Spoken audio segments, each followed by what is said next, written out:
Ikalabing-anim ng Hunyo, taong kasalukuyan, ay naganap ang di inaasahang pangyayari na naging daan upang matuklasan na masarap pala ang menudo. Alas 3 ng madaling araw nang bigla kaming hainan ng menudo na akala namin ay simpleng menudo lamang ang aming matitikman. Ngunit nang ito'y dumampi sa aking lalamunan, aba, ay talagang iba. Santa Clara, Pinong-Pino, kami po ay bigyan nyo. Alright mga kosa, naimbitahan nga kami ng aming mga kaibigan na bandang Feels on Tribe sa kanilang lungga. At pinakain nga kami ng hapunan doon at talagang namangha ako sa lasa ng menudo ni Kuya Frill. Dahil naalala ko yung lasa na parang luto ng aking mahal na ina. Yan si Kuya Frill, yung naka-blue. Alam nyo ba mga kosa, kung di nyo na itatanong, wag nyo na itanong. Ito palang menudo ay impluwensya sa atin ng mga Espanyol.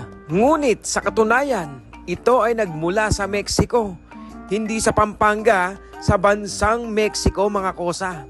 Ito ay tinatawag ng mga Mexicano na poor man's soup. Bakit kaya poor man's soup? Dahil kadalasan daw ginagamit noon ng mga small time na cook ay yung mga leftover o yung mga halos itatapon na lang ng mga ingredients, ginagawa pa nilang ulam o menudo.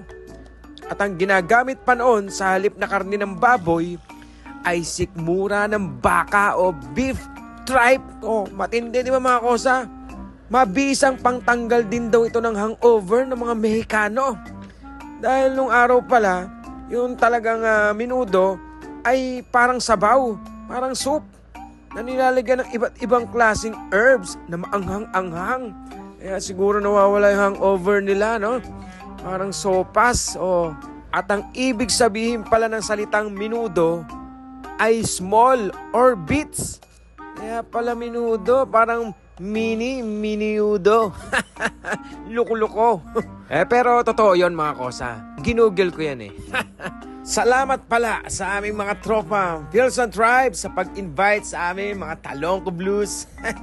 Ayun nag-enjoy nga kami kagabi over a plate of menudo. Diba? Yan ang banding namin mga OFW dito kapag medyo nalulungkot kayo, tulad ngayon, holiday, wala tayong magawa, punta muna tayo sa mga bahay-bahay at makikipag banding tayo at makikihapunan tayo. Diba? Para medyo makalimot tayo ng konting lungkot.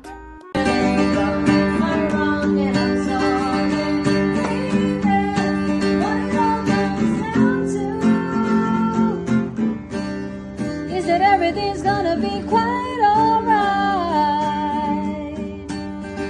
'Cause I got one name in my pocket, and the other one is clear as the road.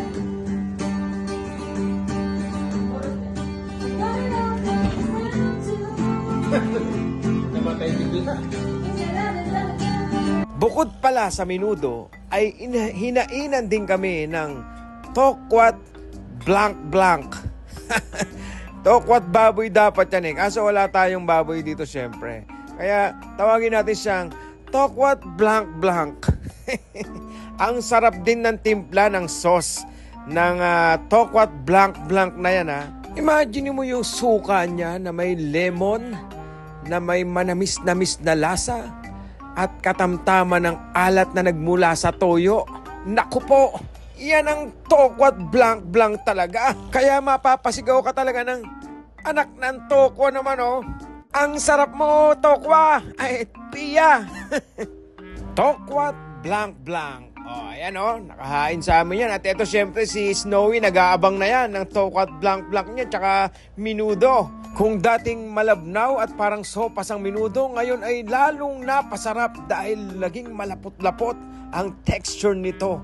At naging mas malinamnam kaya ang sarap talaga mga kosa. Salamat sa menudo mga tropang Feels on Tribe. at ibinalik nyo ang alaala ng aking lumipas. Alright, ang sarap mo, Minudo! Please follow, like, and share.